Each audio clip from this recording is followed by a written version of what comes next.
What's up mga kababayan, dito sa video ito pag-uusapan natin itong pasabog ni Senator Alan Peter Cayetano at na kung saan pinag-usapan nga yung pinaplano ng Malacanang kung paano na nga nila ipapaano itong impeachment ilulusot dito sa Senado. Pero kahit anong plano ng Malacanang mabubuking at mabubuking yan ng ating mga magigiting at tunay na senador tulad nitong ni Senator Rodante Marcoleta doon sa nakaraang video natin na napag-usapan natin yan, maging itong legit na si Senate President Alan Peter Cayetano. Pero bago ang lahat mga kaibigan, isang like at subscribe muna para kayo ay mas maging updated sa mga may init na balita dito sa ating bansa tulad ng papanoorin natin ngayon. Kaya mga kaibigan, pakinggan natin itong si Senator Alan Peter Cayetano. So, even yung daily na laban namin sa Senate na parang isa-isa lumalabas na yung totoo na yun, sila pala ang nagpapasok sa NBI, sila Senate President Soto, coordinated pala yun. Yung Wednesday, May 13 na sinisisi sa amin ay yung pala ay alam din nila nung iba na nandyan sa labas armado tapos imbestigahan, wag imbestigahan na hanggang ngayon hindi inimbestigahan. And then yung walkout na parang tama sila, wag palitan yung rule na walang one-day notice. Ngayon nakita nyo, binasura na yung rules, binabasura yung constitution, pinalitan yung rule kung sino magpre-preside sa impeachment. Tapos,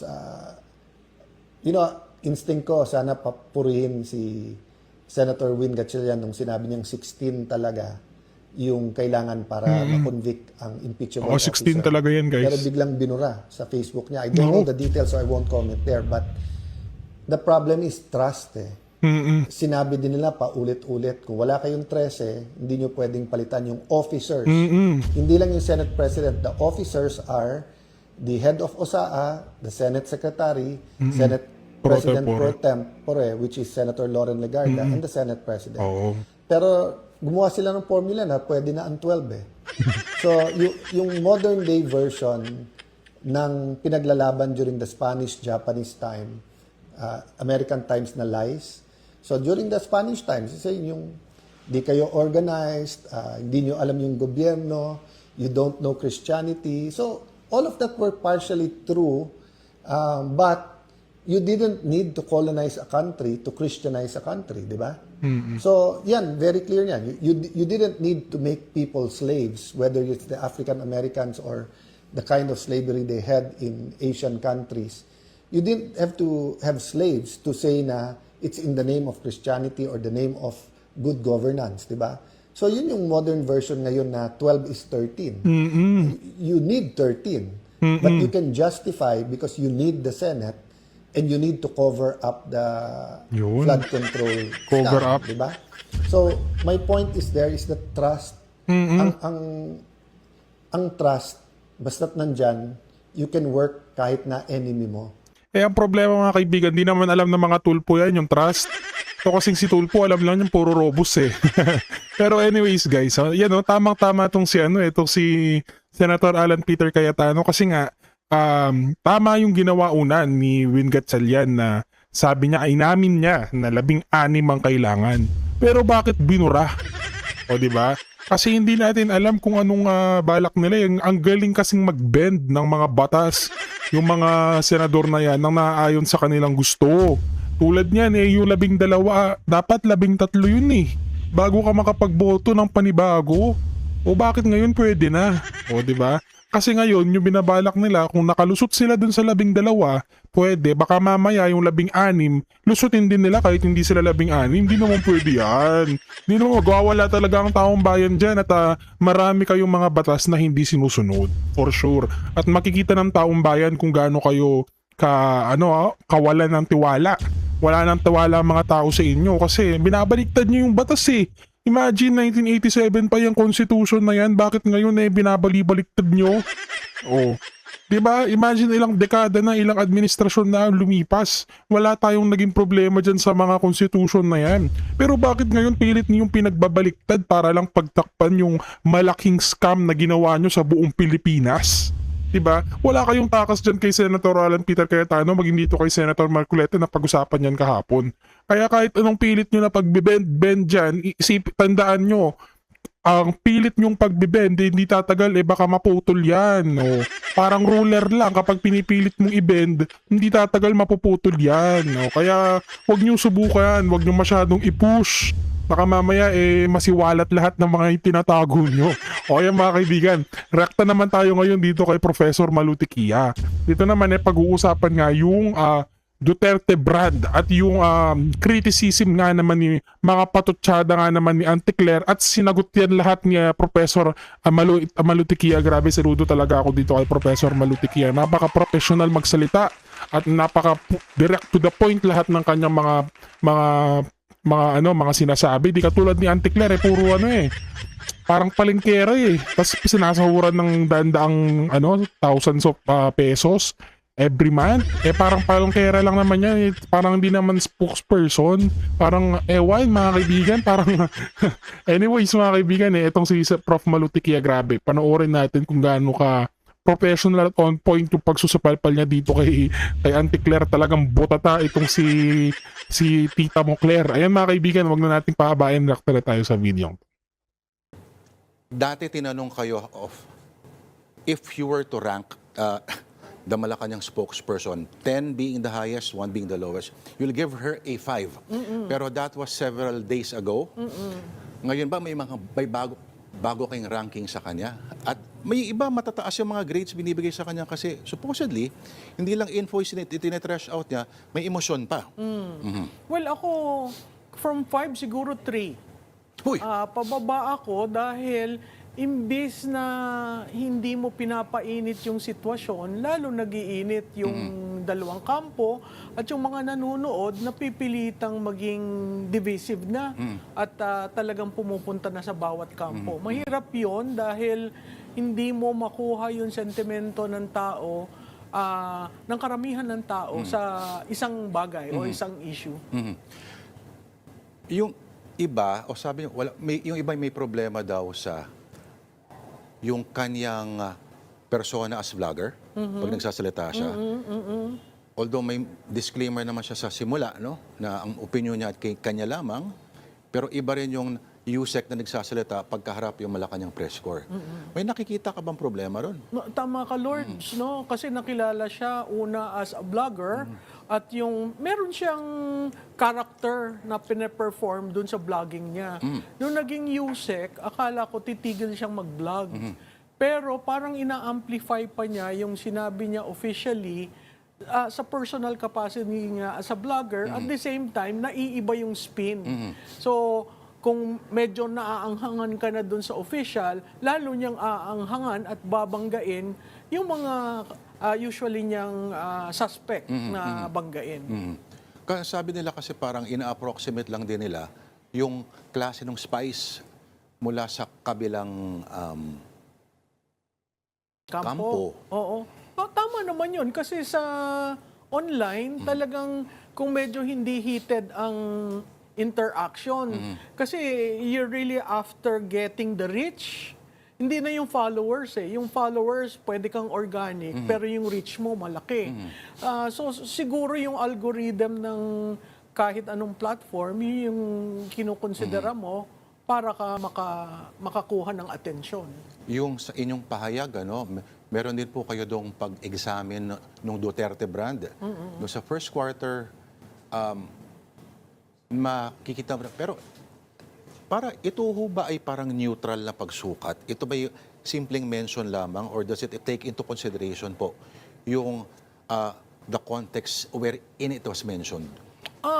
Yung siguro kung kukunin mo siya on one pahayag, yung quarter, pagsukat yon. Pero pag kinuha mo siya ng kabuuan, for example, for 1 year or year-to-year comparison, medyo malalim na yung pag-aaral dun sa brand.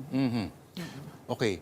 Ang Duterte brand ba ay homogeneous? Isang ano lang ba siya? Or meron bang gradations per Duterte? Kasi, albawa, merong masasabi tayo tungkol dito sa latest ni Mayor Baste, yung pagpapadump ng basura sa DNR. DNR. Pero pwede ring i-argue yun na hindi malayo doon sa posibleng gawin din ng tatay kung may ayaw sumunod. Yeah, maganda yung tanong mo, no, Lord. Saka, ang basic dyan, yung brand was defined by the father. So, kahit na medyo mahina yung salita, medyo malumanay ang pagkasabi, pag kinumpare mo dun sa tatay na ma-magnify na, kaboses niya, same expression, same body language. So, pag pinag-aralan mo yung brand Duterte, may impact in the sense na yung brand, naghahatakan sila, pero ang pinakabasihan nun ay yung sa tatay. Naghahatakan in the sense, depende sa issue. Hindi man hatakan pababa. Hindi hatakan pababa, naghahatakan sila per issue. Okay. Tapos, kung titingnan natin yung brand na Duterte sa ICC at yung brand ni Vice Presidente sa impeachment, dahil sa kagustuhang sumagot, sa kagustuhan ano ba talaga ang totoo, minsan naghahatakan.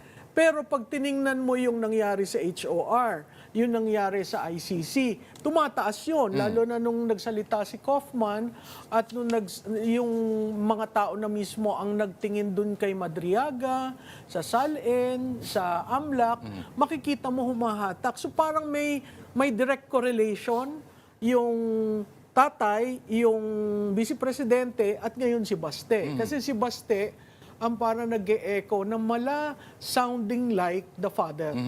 Oo, yung matigas, nagmumura. May tattoo dito, nagchuchewing gum habang nag-speech. Oo, di ba? Yung mannerisms niya, yun ang ibang nababasa kong komento, isara mo ang mata mo, parang naririnig mo daw si Tatay Digong. Kaya sabi ko, okay. So clear yung brand ng Tatay Digong. Yung brand ng mga anak, to a certain degree, tinitingnan, may factors ba na katulad sa tatay? Kung si BP, nakita natin yung sinasabi, nag-nuclear meltdown, and then biglang tahimik, and then biglang malumanay. No? Makikita natin yung adjustments na nangyayari kasi babae siya, una. Pangalawa, meron tayong mga elements ng brand Duterte na mahirap makita sa babae.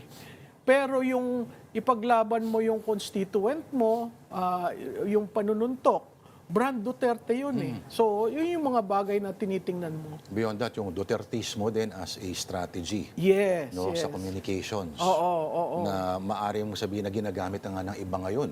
Yes, May ibang senador yes. na may gano'n na rin. Yan. Pero, Lord, hindi sila binabagayan eh. Kasi hindi naman sila nahalal na ganon. Nakita lang naman nila na pwede akong pumagitna o kumuha ako ng certain percentage dito sa Dutertismo para lumaki yung base ko ng electoral base. Pero hindi binabagayan kung minsan nagiging negative pa. Kasi hindi taal, hindi genuine. Hindi organic. Hindi organic. Okay. Ang mga responses ng Vice President dito sa mga nangyaring kontrobersya, hindi siya regular na lumalabas. Hindi mo nga ma-predict kung kailan siya mag-issue ng statement. Yung prolonged silence ba, how effective is it as a strategy? Well, at least yung prolonged silence kasi is a strategy that you will adopt if you do not have control of mainstream. Kasi pwede kang i-edit, pwedeng iba ang interpretasyon, so might as well, wag na ako magpa-interview sa any given. Kaya kung makikita mo siya, na i-interview siya na may video, usually social media. Kasi hindi mo pwedeng splice dahil marami kayong nagko-cover. But she can do that anytime naman, di ba? Yeah, she can issue a but video. she is often, the interpretation is different from what she says. No, I mean, she can create and issue her own video. Parang Yes, ginagawa but niya dati. she is also not into that. Kasi ayaw niya nga yung too much packaging. She wants the real Sarah to come out. Or are we dealing with parang less talk, less mistake kind of strategy? Hindi naman, kasi nakita natin yung karamihang errors niya sa communication were essentially because she kept talking or she wanted to prove something, you know, or she wanted people to stop what others are doing to her staff. Okay. shift ako ng konti, Mamalu. Both the President and the Vice President's numbers slipped itong sa first quarter ng pahayag survey. Ito ba sa pangalawa na, paano ko ba please, parang sinabi ni Lenny na parang, there are weeks when decades happen. Parang ganun ang nangyari itong mga nakarang ilang linggo.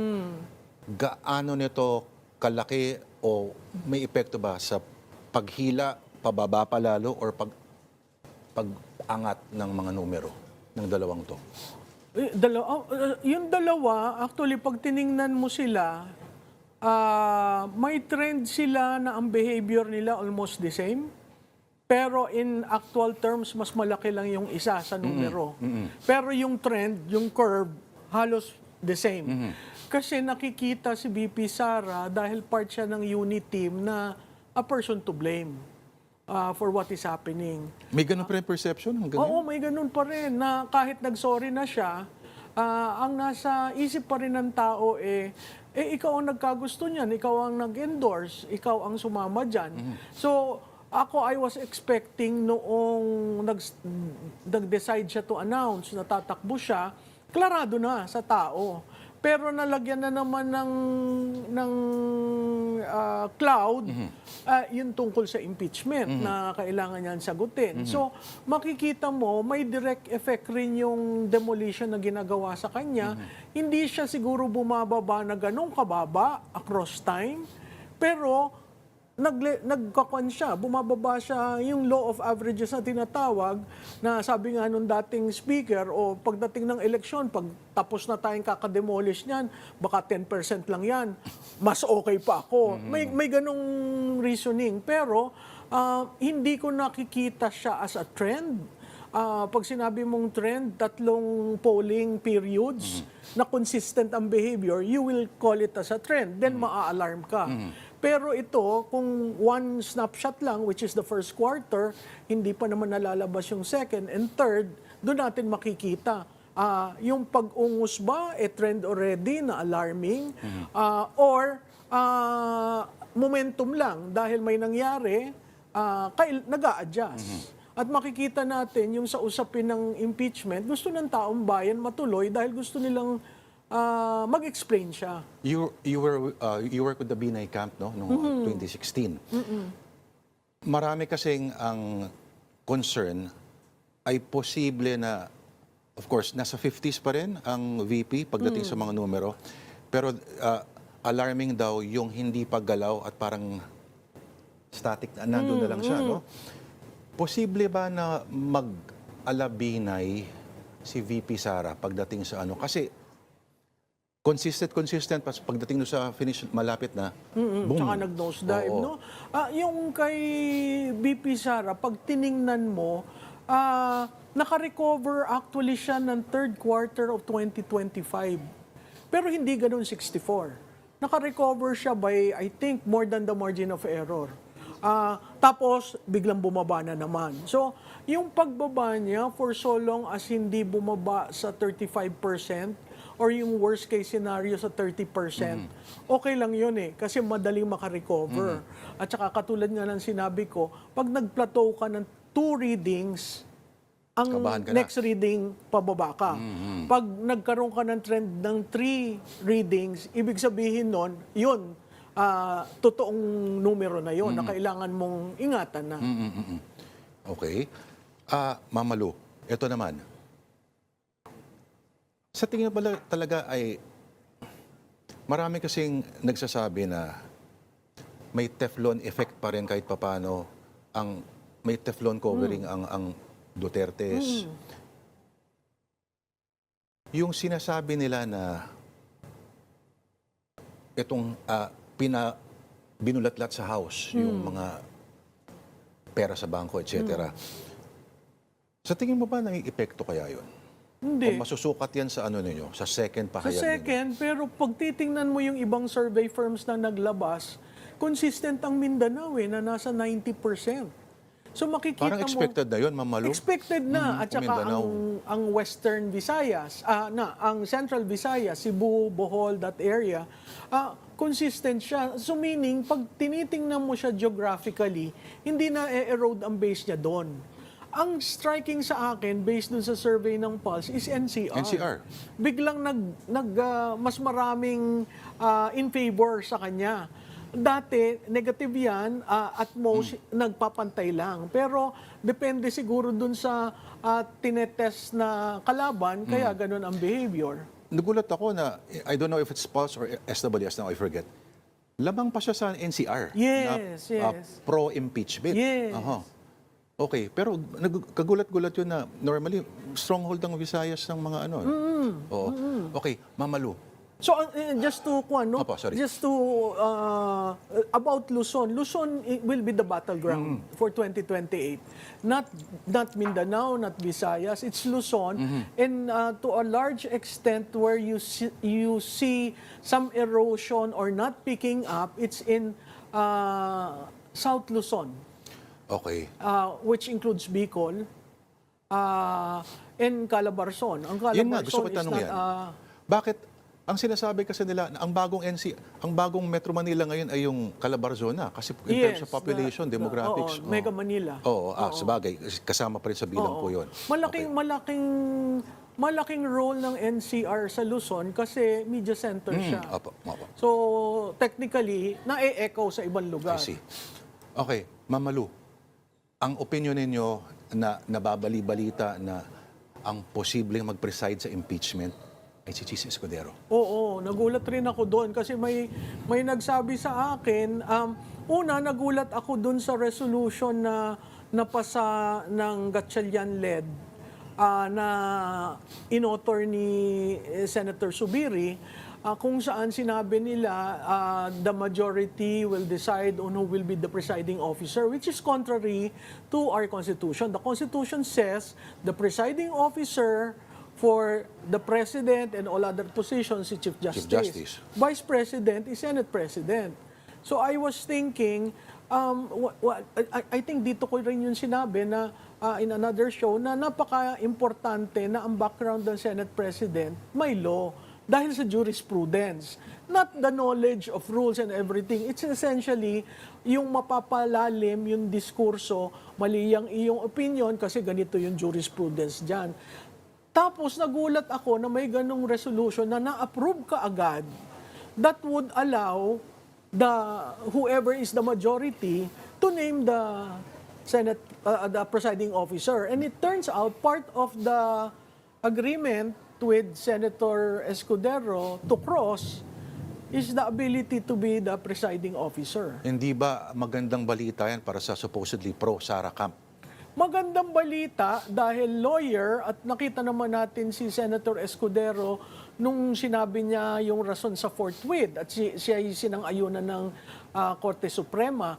Nakakatakot lamang kasi kung ang dahilan ng pagtawid niya ay concession doon, medyo baka hindi maging balanse. Pero ako ay humahawak pa rin doon sa punto na 16 ang votes needed to convict.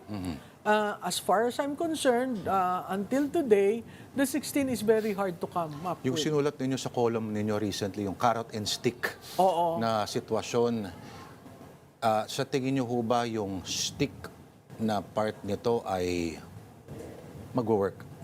Oo, nag-work. Kasi nakita naman natin. Plus yung ano pa, para makaabot do sa sinasabing numbers that needed. Parang hindi sa tingin ko unless filean nila ng kaso kasi si Senator Jinggoy, si Senator Cheese, si Senator Bato, kung filean si Senator Go, kung filean si Senator Marcoleta, 'di ba? Si Senator Padilla. Oh, 6 na 'yan. Tapos kung ang sasabihin nila kasi kaya nagiging issue yung majority na 11 kasi hindi nila binilang yung dalawa. Hindi naman sila resigned, hindi naman sila namatay. In fact, nandun pa yung dalawa. Why are you dropping them off? So if you consider that as an example, and there are 6 senators that will be Pero one, paano yun? Pababalikin si Bato? Ay, si Bato naman nasa right to... So, Kasi may mandate ka mo. Pero may mandate. paano magbo-vote yun? Via Ouija board? Hindi, sa tingin ko, dahil hindi pumasa yan, dadating siya sa session hall at magboboto siya. Yan ang interesting. Yun ang interesting. Kaya ang body ngayon of interest sa media is really the Senate. Ma'am Malu, nagkaroon ng security threat recently ang Senado. Tayo-tayo lang naman nag-uusap dito. Meron ho ba kayong nababali-balitaan na may mas malaki pang mga pagkilos? Kasi, well, si Senator Lacson na mismo nagsabi na may mga rumblings na raw among the ranks of the military. Sa tingin ko, Lourdes, yung rumblings, nandyan yan hanggat hindi naaayos yung AFP, yung promotions, yung role ng Board of Generals. At saka yung role ng Secretary of DND sa mga appointments. Pag yan naayos, sa tingin ko walang rumblings. Pangalawa, may rumblings kasi merong mga bagay-bagay na ayaw ipresenta sa publiko eh. Katulad na lang yung Brave 18, tapos itong Brave 14 at yung Brave 7. Hindi ko sinasang-ayunan lahat ng sinasabi nila, pero yung puntong ilabas mo dyan at pag-usapan at malaman natin na madali mong mapagsama-sama ngayon ng circumstantial evidence eh. So yun, kailangan mapag-usapan. Yun, kailangan dalhin mo sa public. Ang daming hanging questions from the small committee to the certain individuals na nakalimutan na, to certain members of the House na hindi na minimension at nakafocus lamang sa Senado. So kung nakafocus yan sa Senado, related yan sa impeachment. Di ba? Yun yung mga bagay-bagay na titingnan mo. Ngayon, related sa majority kasi may dalawang pinuno ng Senado ang hindi nagkakaintindi. Pero sa balita mo ba, Ma'am Malu, sa sino mang may mga plano na nagawin sa EDSA, halimbawa, may marathon daw bukas, balita na. Malaking marathon. Dapat ba sila mag-reschedule? Hindi. Kasi alam mo yung date bukas, napakahalaga yan sa kasaysayan natin, 128 years of independence. So maraming usap-usapan, ano ba ang independence sa'yo? Ikaw, Juan de la Cruz, ano ba ang independent from what? Independence from whom? Diba? So yung mga bagay-bagay na yun, napapag-usapan. At pag napapag-usapan, invariably, dumadating yung ekonomiya, yung sitwasyon ni Juan de la Cruz, na ang dati niyang sweldo na 17,000, ito na lamang ang nabibili. So bumabalik sa issues ng bulsa at issues ng tiyan. Pag yun nasama mo sa ganitong administrasyon na hindi mo maintindihan kung saan pupunta, napakahirap para mo matulungan si Juan de la Cruz. Nagkaroon pa tayo ng earthquake.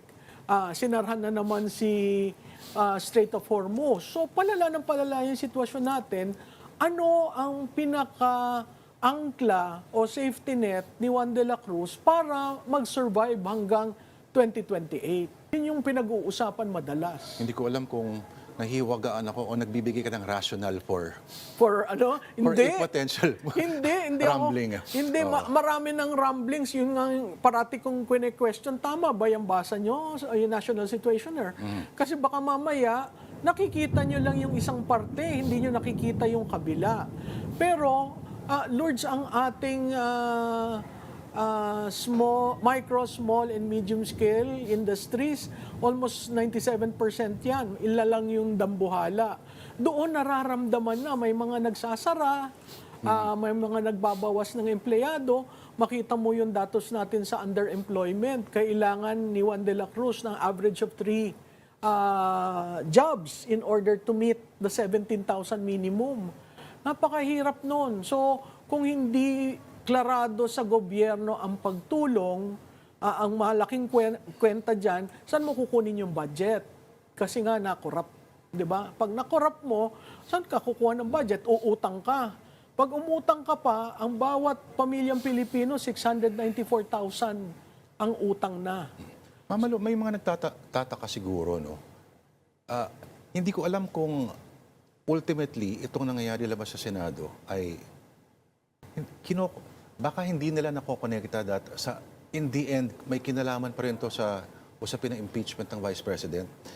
Meron bang point na may narinig ka na posibleng mag-advise kay VP Sara na lalo na nung may impasse, na medyo natenga na yung trabaho nila na Sara Duterte become the bigger person at magsalita at siya na mismo ang makiusap sa lahat na mga parehong partido na isang tabi muna natin ang partisan politics at may ganun ho ba? Alam mo, O malinaw yung kanyang divisions? Kasi nagkalinyahan na sa lupa eh. Mahirap yung nangyari na pinadala si Presidente Duterte sa dahig. Yun yung talagang conditional breaking sa anong negotiation, no? On my way here, binibilang ko yung nagtatawag na tumindig ka na, magsalita ka na. Mahirap gawin yon ng isang vice presidente dahil ikaw ang constitutional successor. At pag ang tao, kung kunyari, nagsalita siya, pinanindigan niya yung mga calls sa kanya na tumayo na, at hindi dumating doon ang tao, kakasuhan siya, ikukulong siya. Imaginein mo yung may impeachment ka, kinulong ka pa, vice presidente ka, napakahirap nung sitwasyon. Hindi ko sinasabing mali yung pagtawag kasi right yun ng bawat Pilipino. Pero tatandaan nyo, si vice presidente constitutional successor. So she will benefit from that. At mahirap naman yung taong magbe-benefit doon ang magli-lead. Wala sa kasaysayan natin na nangyari yon. May mga kumilos tapos ibinigay sa kanila. Kung titingnan natin si Presidente Aquino, di ba may mga kumilos tapos siya ang pinag-oath.